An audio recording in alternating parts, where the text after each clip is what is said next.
इन नूह में हुआ है, मेवात में भी अभी वहाँ पर इनोसेंट मुस्लिम्स को, मुस्लिम घरों पे मुस्लिम्स आर बीइंग रेडेड, और वहाँ पर सभी लोग अभी तक हाइडिंग में हैं। अभी तक 182 लोग अरेस्ट हुए हैं, एफआईआर फर्जी एफआईआर में, फर्जी केस में डाल के उसको अरेस्ट करके जा रहे हैं। वो सभी इनोसेंट हैं।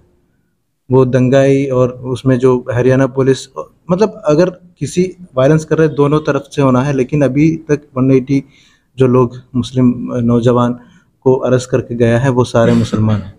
वीएचपी एक यात्रा निकाला, वो यात्रा एक मुद्दे पे नहीं है, वो एक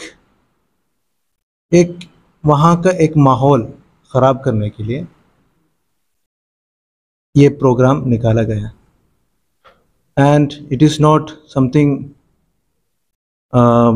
that will help the society, और कोई तरक्की के लिए कोई यात्रा नहीं है।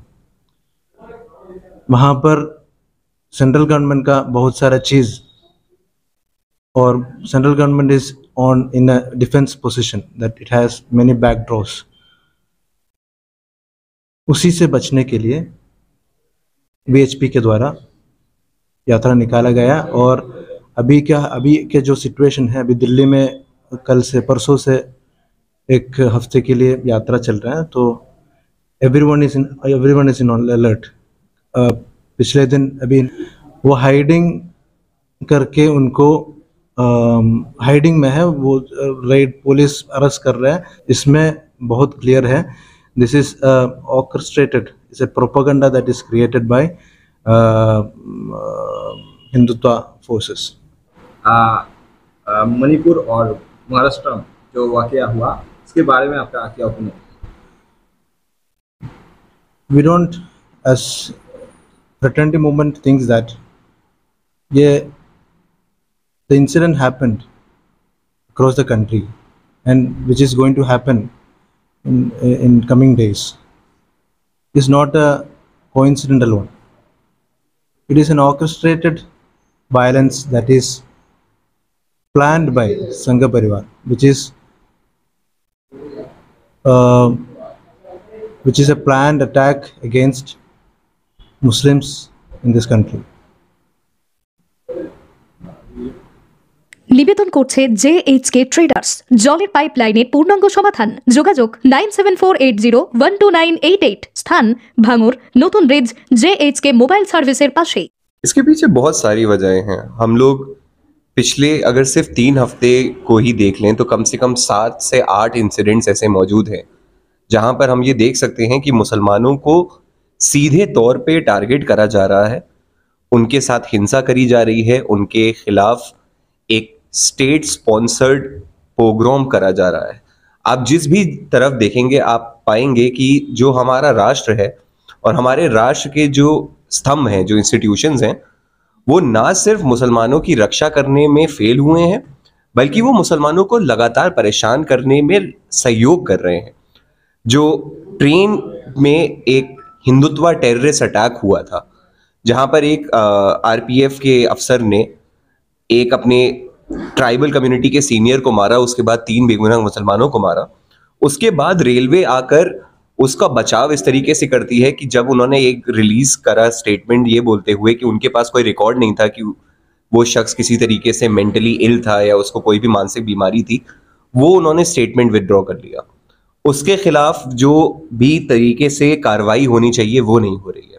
आप हरियाणा में मेवात में नूह में जो मुसलमानों के खिलाफ अत्याचार हो रहा है, उनके जो घर जलाए जा रहे हैं, उसका आप आलम ये देखिए कि वहां पर जो स्टेट पुलिस है, वहां पे जो मिनिस्टर्स हैं, उन सब को खुली चुनौती देते हुए मोनू मानेसर वीडियो बनाते हुए कहते हैं कि मैं आ रहा हूं और कोई कुछ नहीं बिगाड़ पाएगा।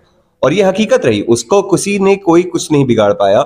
उसने वो अपनी रैली करा, उसके साथ हिंदुत्व सपोर्टर्स और वहां पे टेररिस्ट आए, उन्होंने मुसलमान घरों में आग लगाई, उन्होंने मुसलमान बिजनेसेस को जलाया, उन्होंने मुसलमान घरों में घुसकर लोगों को परेशान करा, और उसके साथ कुछ भी नहीं हुआ। वो अभी भी कहने को फरार है पर खुला घूम रहा है। अरेस्ट कौन हो रहा है? बेगुनाह मुसलमान। अभी मेरे साथी ने बताया कि 142 से ज्यादा लोगों को वहां पे अरेस्ट करा गया है। पर इस सब से हम लोग क्या देख रहे हैं, वहां पर जो मजदूर लोग हैं, जो खासतौर पे बांग्लादेश, वो जो खासतौर से बंगाली बोलते हैं, जो बिहार से, जो हिंदुस्तान के अलग अलग क्षेत्रों से आते हैं, उन लोगों के ऊपर ज्यादा परेशानी इसलिए होती है क्योंकि उनको सहयोग देने वाला कोई नहीं है। वेस्ट बंगाल की सरकार क्या कर रही है वहां पे माइग्रेंट लेबरर्स को बचाने के लिए? हमारा उनसे ये सवाल है फ्रेटर्निटी मूवमेंट की तरफ से कि क्या वो लोग हिंदुस्तान के नागरिक होने के साथ साथ बंगाली नहीं है? क्या ममता दीदी को उनकी फिक्र नहीं है? क्यों वो हरियाणा के ऊपर प्रेशर नहीं डाल के ये कह पा रही हैं कि ये जो लोग जिनके दम पे गुड़गांव, नोएडा बसे हैं, जिनकी वजह से ये सारे आलीशान इमारतें बनी हैं, वो लोग अपनी जान की फिक्र में ये अपने घर झुग्गियां छोड़ के भाग रहे हैं, उनकी सुरक्षा कौन करेगा? स्टेट और ये समाज, जो दोनों मिलके मुसलमान को परेशान कर रहे हैं, उसी की वजह से ये सारी हिंसा भड़क रही है।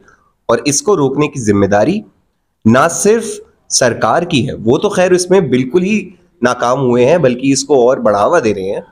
पर ये जो सो कॉल्ड सेक्युलर पार्टीज हैं, जो अपने आप को इंडिया बोल रही हैं, उनको भी अब खुल के सड़कों पे आकर हमारे हितों को और हमारे देश को बचा